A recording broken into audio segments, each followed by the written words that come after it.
பரிசுத்தான ஒரு மனுஷனுக்குள்ள வரும்போது என்ன பண்றாரு? கிறிஸ்துவுக்குள்ள இருந்தா ஒருவன் புது சிருஷ்டி. ரீஜெனரேட்டிங் அப்படிங்கிற வார்த்தை பயன்படுத்தப்படுது. கிரேக்க மொழியில பார்த்தா அந்த வார்த்தையுடைய அர்த்தம் பார்த்தா பழசல்ல, சீர்கெட்டு போயிருக்கு, ரிப்பேர் ஆயிருக்கிறத என்ன பண்றது? ஒரு கார் ரிப்பேராக இருக்குன்னா உட்காந்து பட்டி பார்த்து டிங்கரிங் பார்த்து அடிச்சு இடிச்சு பெயிண்ட் அடிச்சு 10 நாள் கழிச்சு வந்து பார்த்தா என்னையா கார் எப்படி இருக்குது, புதுசாக இருக்குதே. இதுதான் பரிசுத்தம் பண்ணுற வேலை. ஆதாம் உள்ள ஆண்டவர் தந்த ஆவி அந்த தன்மை இழந்துட்டான்.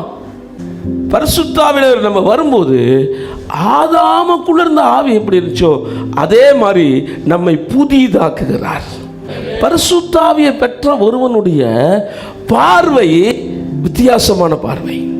ஒரு பிரச்சனையை உலகத்தான் பார்க்குற மாதிரி அவன் பார்க்க மாட்டான். ஆனால் இன்னைக்கு பிரச்சனை பரிசுத்தாவி பெற்றிருக்கோன்னு சொல்கிறோம், ஆனால் நம்ம உலகத்தான் மாதிரியே பேசிகிட்டு இருக்கோம். நாளைக்கு எனக்கு 1000 ரூபாய் தேவை, யார் தருவா? எங்கே போய் நிற்பேன்? என் பிள்ளைக்கு ஃபீஸை கட்டணும், எங்கே போய் நிற்பேன்? என் குடும்பத்தில் பிரச்சனை என்ன? இதெல்லாம் உலகத்தான் பேசுகிறான். பரிசுத்தாவி பெற்றனுடைய பார்வை கண்டிப்பாக வித்தியாசமாக இருக்கணும். அல்லேலூயா.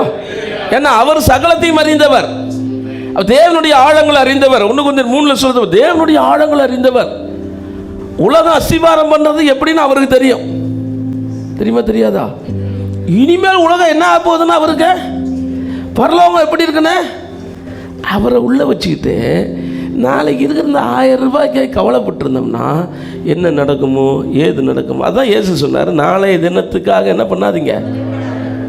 ஆனால் நம்ம கவலைப்பட்டுட்டு தான் இருக்கிறோம். ஏன்னா நம்ம இயேசுவின் வார்த்தைகளை நம்புறதை விட உலகத்தின் வார்த்தைகளை நம்புகிறோம். பரிசுத்தம் உள்ள வந்து நம்மை புதிதாக்கிட்டாரு, என்னுடைய சிந்தனையை புதுசாக்கிட்டாரு. உலகத்தான் யோசிக்கிற மாதிரி யோசிக்க மாட்டேன், உலகத்தான் பார்க்குற மாதிரி பார்க்க மாட்டேன், அவன் பேசுகிற மாதிரி நான் பேச மாட்டேன், அவன் சண்டை போடுற மாதிரி நான் சண்டை போட மாட்டேன், அவன் கவலைப்படுற மாதிரி நான் கவலைப்பட மாட்டேன், அவன் பொய் பேசுகிற மாதிரி நான் பொய் பேச மாட்டேன். ஏன்னா எனக்குள்ள வாழுகிறவர் யாரு? அவர் தேவனுடைய ஆவியானவர், என்னை புதிதாக்கி இருக்கிறார். இதை எந்த மனுஷன் உணரலையோ அந்த மனுஷன் ஞானசானம் எடுத்திருப்பான், அந்நிய பாஷை பேசுவான், ஆனால் வாழ்க்கை முழுசும் பழைய வாழ்க்கை. வெளியே அப்படியே பெயிண்ட் அடிச்சுட்டு உள்ள பழைய என்ஜின் ஓட்டிட்டு இருந்தா எப்படி இருக்கும்? புரியுது என்ன சொல்றது? நம்முடைய வாழ்க்கை முழுசும் புதுசாக்கப்பட்டது.